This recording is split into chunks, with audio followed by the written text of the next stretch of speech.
welcome to this season of Ask the Superintendent. We're coming back for a fourth season. We're very excited about that. Today's episode, we're going to be talking about the 101 Chromebook initiative that's rolling out in the district. And I'm pleased today to have some friends with us.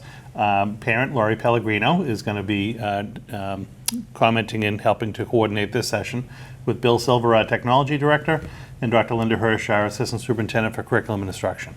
So Laurie, I'm going to turn it over to you. Excellent, thank you.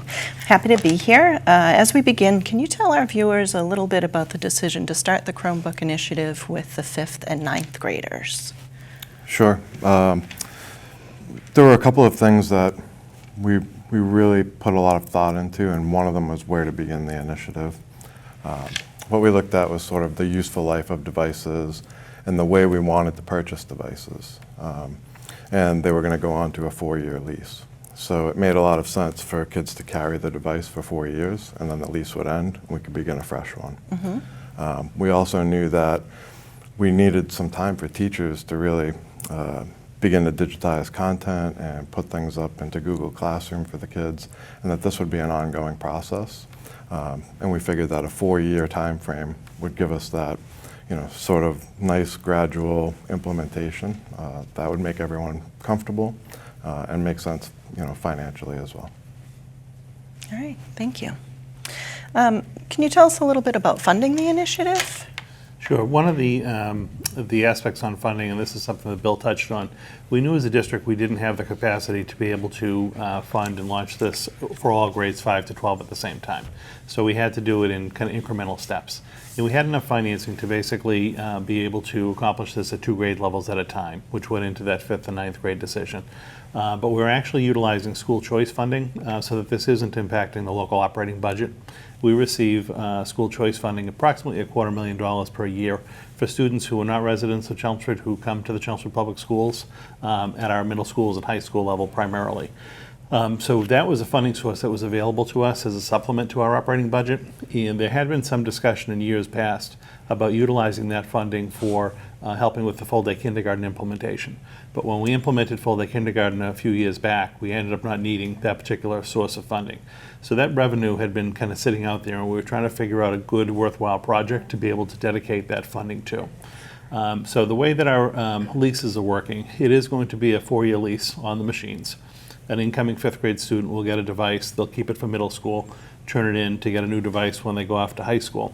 So each year we'll be incurring approximately $60,000 to $70,000 worth of lease payments. So in the end, in 4 years' time, when we actually have all of our leases fully up and going and we have that 4-year turnover on devices, we'll be somewhere in the $250,000 to $300,000 range as far as our leases are concerned, and we'll be able to utilize that school choice funding to accomplish that. So again, it doesn't have an impact on the local budget. Okay, great, thank you. There's actually been a lot of work that's taken place over the course of the summer getting ready for the 101 devices, and then with the students receiving the devices prior to the school year. So we're actually going to go on site to some of our middle schools and the high school. Elizabeth Silver, one of our hosts, is going to be talking to some of the students and staff who are currently utilizing the devices to get some feedback on how they feel it's going so far. So why don't we cut to Elizabeth at Chelmsford High School to talk to some of our students and staff. I'm Elizabeth Silva, and I'm with Ask the Superintendent, and I'm here with Mollie Fox. So a new implement in the school system is the one-to-one initiative. So, Mollie, what do you think about the Chromebooks? I think they're really helpful. We use them a lot in school and in classes. It's a lot more online work, which is good, but sometimes there's technical difficulties and stuff like that. And what do you use it a lot in classes, and do you use it more in one class than another? I think in all the classes we use it at least once per class. In my English class we use it a lot more just because we're typing more. And then in bio we do a lot more labs, so we don't use it as much, but still in all the classes we use it. And how is it adjusting to having a Chromebook and bring it to school every day and that sort of thing? Most of the time I just leave it in my backpack or I'll use it for homework, so it's not that too much of an adjustment, but it's good. I don't know. Yeah. And so you mentioned labs online. How is that? Do you like it better than hands-on, or is there a difference? It's mostly the same. It's sometimes helpful because it's just easier to access, and if you need to like work on at home, it's just easier to like find it and stuff. And do you like it using the Chromebooks in more than one class? Like, do you like it more in English or do you like it more in math? I think I like it more like in English and history, just because it's hard to use it for math. Besides like the online textbooks, there's not much we can do with them. So. And what are some problems that have occurred? It's mostly just like Wi-Fi. It's just the little things that like just sometimes make a difference in class if like your Chromebook isn't connected or if it's not charged or something. But Ugh, the Wi-Fi always gets you, right? And how do you think this is helping you for the future, to prepare you for college or for just other classes in high school? I don't know. I think it's helpful just to be able to know, like the teacher can, on Google Classroom, they usually have everything out. So like even if you're absent or you miss something, it's just really easy to like find everything and then you're just more prepared. All right, thank you so much. Thanks. So now I'm with Julia Williams, and she's a 9th grader as well. So Julia, can you talk, so this is your Chromebook, right? Yeah. And so can you talk about how the rules are and like if you bring it every day, what happens when you forget it and charging and that sort of thing? So you have to like always come with it charged, like so it doesn't like die on you, because like your teachers could get mad if like it like dies during class because they don't really want you to charge it. They want you to come prepared. But like there's like other things, like you can't really search like certain things up on it, like because it's censored, which is like good like for like people that, you know, I don't know. And you just don't obviously like want to like, you want to like take care of it, like you don't want to like do stupid things with it, like purposely drop it or anything like that. Have you done any like kind of group projects with it, like sharing sort of things, like slides, that sort of thing? Yeah, like usually if we're ever doing like a group project, like we only like pass one in, so it's like easier for the teacher, and like we'll share it with them. And there's like a lot of assignments like in class that like we'll do like just for like a warm up that we pass in. And do you feel like it makes it easier for you to do group projects or just schoolwork in general, so like you don't have as much homework at home? Yeah, it definitely does make it easier, because you also don't have like to worry about anything getting missing, like papers or anything like that, because it's like saved and like all there. Right. So it makes it much easier. Yeah, like I almost forgot my homework this morning, so now you don't have to worry about it, right? It's all there. Mm-hmm. In one class, do you like it more than the other using it? I like it more like using it in English, because you don't have to like write as much. You're more like typing, and like any spelling errors, like it fixes it. So. And it'll be helpful for MCAS, right? Yeah. Yeah. And is there like any, how do you think this is helping you prepare for the future? I think it's just like helping like getting more like organized. You don't have to like worry about anything getting missing or anything like that.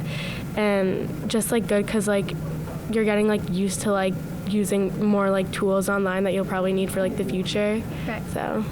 What are your overall thoughts about the Chromebooks and the whole program in general? I really like using the Chromebooks, because everything is just there for you. Like you don't really like need like, it's not like you're gonna lose anything. Like it's all right there. Like if you're absent, like you don't have to make up any work, because everything's already there. And it's just like helpful, like because you just carry it around like everywhere you go, and it just makes life easier. Yes. Thank you so much. Thank you. This was Elizabeth Silva for Assistant Superintendent. Let's go to McCarthy.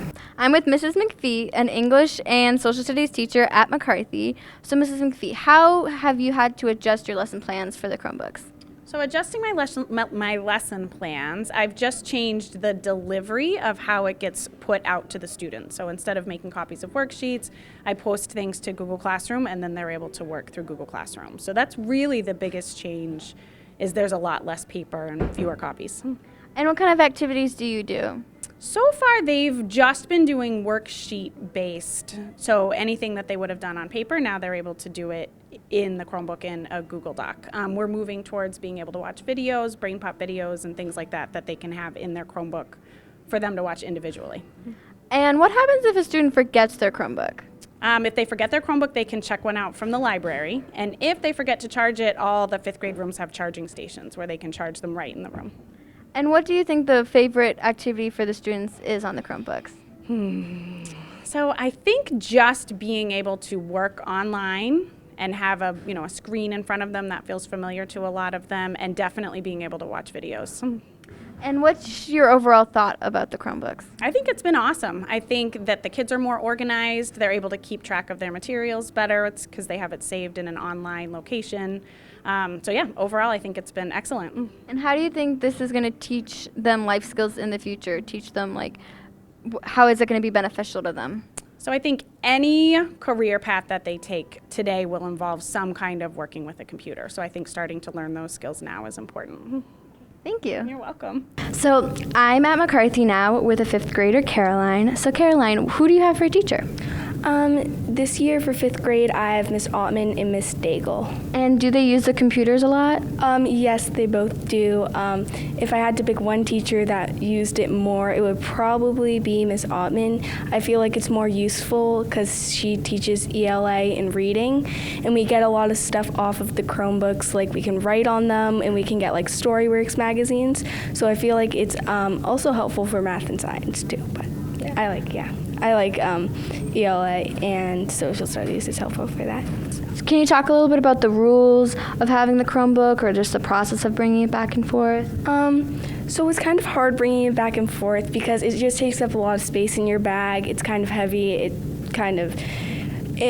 But you also have to be responsible for it, right, which also teaches you a lesson to be responsible. Yeah. But you also have to have a lot of responsibility. So some of the rules, the rules are pretty easy to follow. You know, it's for school. You shouldn't be using it for anything other than like schoolwork or any assigned things. Maybe you can play a few learning games here and there, but nothing that much, yeah. So. And what's your favorite thing to do on the Chromebook? My favorite thing to do, based in school or at home too? Well, related to school, activities, or if you have homework to do, you have to do. I enjoy using Google Classroom and stuff like that. It's just much easier to do homework and stuff. So if our band teacher, Mr. Wright, assigns something to us, then we can just go to Google Classroom and play whatever we need to do, an exercise or something, and then just submit it to Google Classroom. So that way we don't have to be carrying a bunch of papers around. So. So do you do practice videos? Do you have to practice and then send it? Do you do it that way?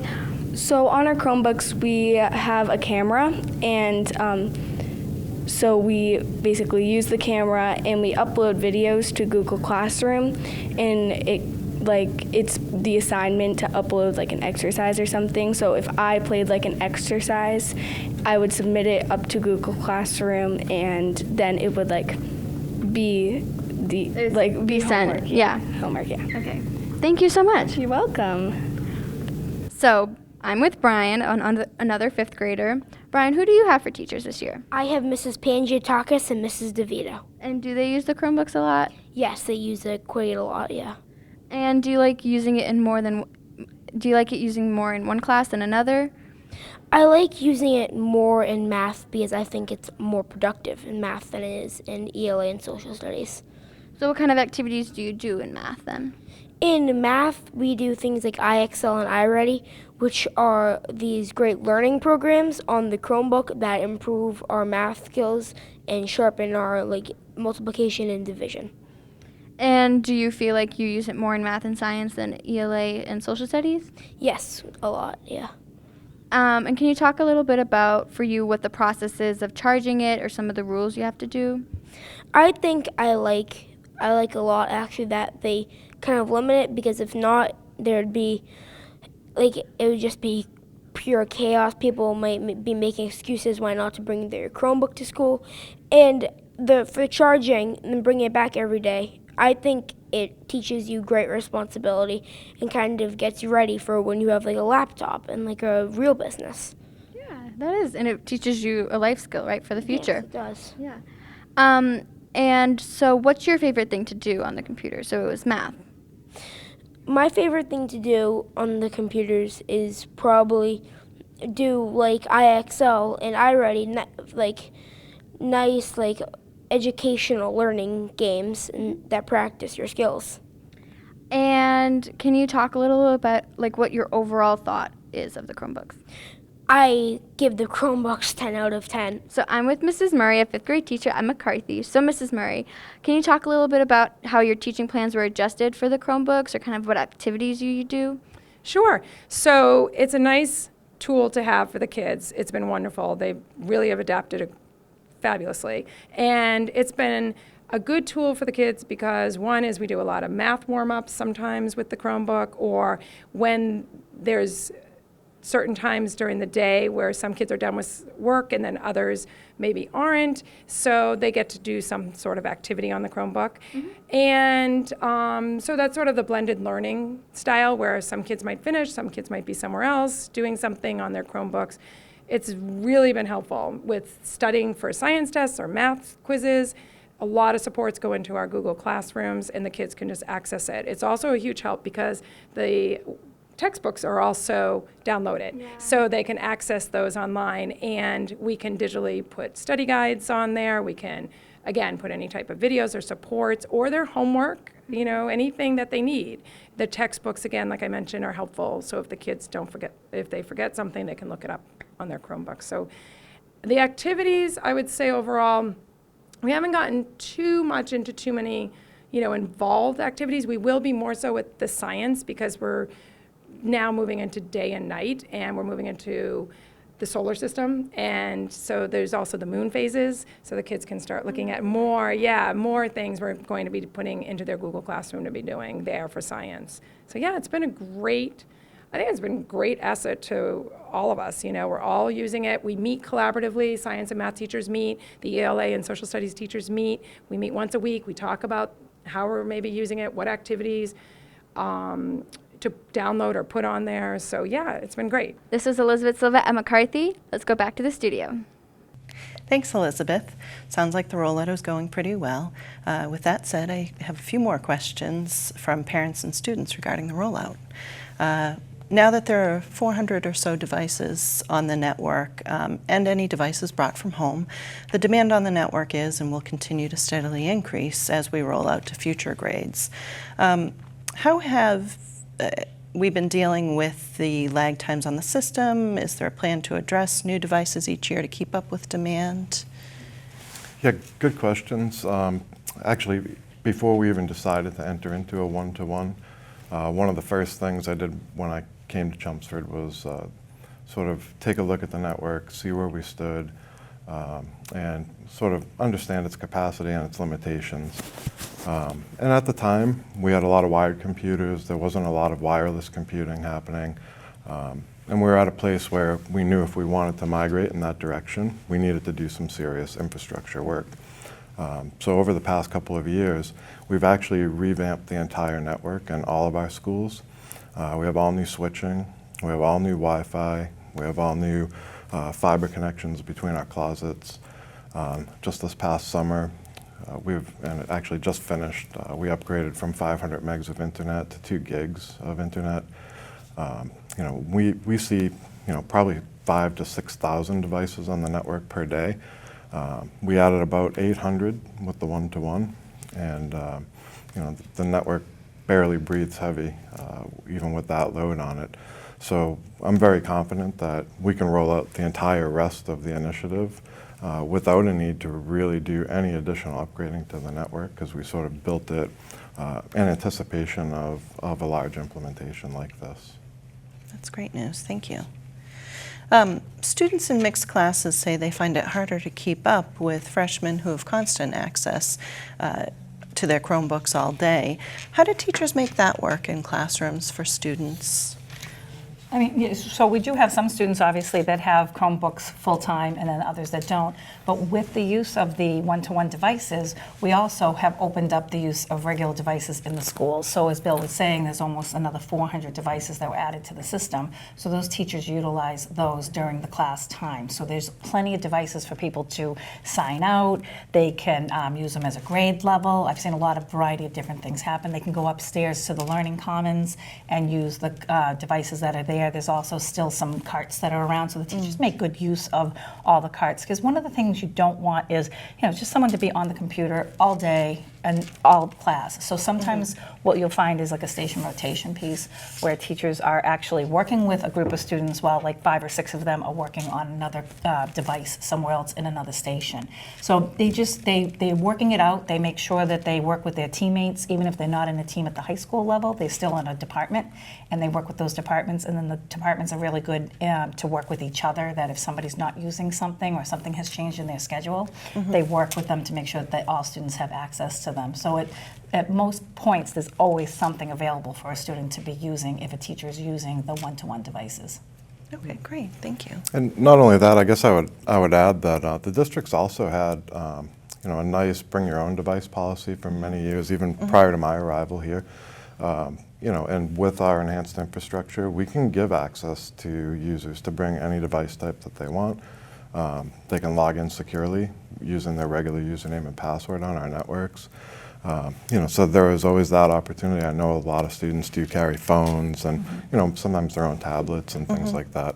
Like Dr. Hirsch said, there is a lot of opportunity to use technology. We probably have around 4,000 other devices available for students, not including the one-to-one devices. So I think that teachers do a really good job with sharing all the resources that we have. And, I think a key element is we really aren't asking teachers to put a kid in front of a computer all day and the computer teaches them. That's not what this is about. This is just another tool in their toolbox, and something that's good for them to have experience with as they matriculate through our K-12 environment and onward. And they have, so we've mentioned a couple different numbers. The 400 is actually probably the per grade level addition. So we added about 400 devices in 5th grade and 400 in 9th grade. So we've added about 800 devices this year. And again, that will scale out over the next number of years. And I do think, to Linda and Bill's point, now that we have those students with devices, they're not competing within the schools for the other available computers or the available carts. Next year, when we roll out, again, 50% of our kids in grades 5 to 12 are going to have those devices, and we'll almost be at a one-to-one type level as far as the number of devices we have in buildings, and actually having some students having their own that they can bring back and forth. But I'm actually very happy with the fact that in 4 years' time, basically all of our students, grade 5 to 12, are going to have a district-issued device, and they really will take away any barriers to use both during the school day when it's appropriate and at home. So with this new technology, teachers need to adapt their lesson plans accordingly to include the online learning aspect, right? So how are we encouraging and supporting the teachers in making use of the Chromebook as a learning tool? So there was a lot of planning that went into this. Obviously, we had our committee that Bill was overseeing to make sure we addressed a lot of these things. So the year prior to even the launch of these devices going to students, teachers in grades 5 and 9 were more targeted to take a graduate level class, and that was through Fitchburg State, and it was on blended learning. So they started the process of what is blended learning? How do we use this in our classroom? What are some of the technical and the adaptive pieces to it? So they started with that course the year prior. We ran that twice during the school year, and we're continuing to run it this year. So then in the summertime, we have what's called curriculum writing. We gave those teachers the opportunity to put in the proposals and make sure they had some time to start that transition. It's not going to be completely done. It takes some time. And what we're doing for this year, obviously, in our professional development, we have 2 main focus areas. One of is blended learning. The other one is still we're working with our MTSS initiative for social emotional learning. So we have days that are earmarked for that teachers get a chance to work on whatever they need. So it's like a choice. Some are at the beginning stages, some are well advanced. So depending on whatever those choices are, we make sure we have professional development for that. We also have outside professional development for teachers before school, after school, online learning modules, which, that's one way to learn. If we're going to ask our students to learn online, we'll have our teachers learn online as well. I mentioned the TIS. They go into classrooms and will model lessons. We also establish, professional learning communities of teachers getting together collaboratively to help each other out. If they need to combine their classes, we would provide them with substitute coverage, or sometimes we can find a spot that all the students can go to in one place and actually learn something new from one of their colleagues. So there's a variety of different ways people can access how to learn to do this. There's two parts to blended learning, though. There's the technical part, and that's bringing your curriculum completely digital, right? That's going to take some time. It's going to take a long time, and it's going to change. It's like a fluid, almost like a fluid document. It's a fluid online platform. So we use the Google Classroom to have our teachers start to design what that looks like for students, and it stays in a very organized manner. When I was working with Bill, one of the things is we didn't want our Google platform to look, different for kids at different classes. So what we asked teachers to do was follow a format of what it should look like, and then underneath it gets a little different, but the top part, at least students would know what their assignments were, what they were reading, what the objective was, what the assessment, and a lot of that came from online teaching from the college level, because I actually talked about this last night. Our students will leave our districts and they will either in career or college be using some type of online platform to either learn or to do their job, to receive training. So we didn't want to do our students a disservice and send them off to college and not understand how to use a different platform, which Google is ours. Most colleges use Blackboard, because even if they had a face-to-face class, they would still be using Blackboard. So we're having the teachers follow this nice format that follows within the higher ed piece, and that students will at least have that experience before they walk out the doors of Chelmsford. Nice, yeah, sort of a templated version, so they get used to that, because they will deal with it later. Oh yeah, it's about taking risks and giving people the opportunity to try something different. Yeah, and thank you, because again, that leads to my next question. The Chromebook lessons, are they easy enough to incorporate into the curriculum, and how do the Chromebooks support student academics? I guess the answer is always yes and no, right? Because the no part, it's a lot of work. Make no mistake, it's hard to change a lot of the things, but in the one sense it's easy because we are providing that support, right? So you need that support. We're allowing teachers to take that risk. One of the things that I talked about earlier is obviously it's not just students just being on, the computer's not going to teach you. The computer's only going to do what you ask it to do. So having teachers have them in different stations. We also have a lot of online learning platforms like iReady. We also have iXL. There's the Raz Kids, Lexia. So there's a lot of intervention pieces for students to access. So they end up going in and learning how to incorporate that into the classroom. And that's part of that graduate level class and those online learning modules. How do you put this in? What do we do? Here's a student with a device.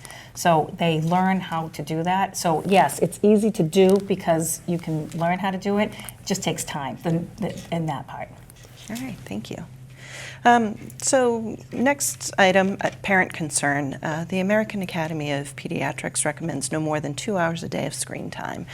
With the devices in the classroom and the fact that homework is often online, are there guidelines to help parents and teachers work within these recommendations? Yeah, it's a good question, and it comes up fairly regularly.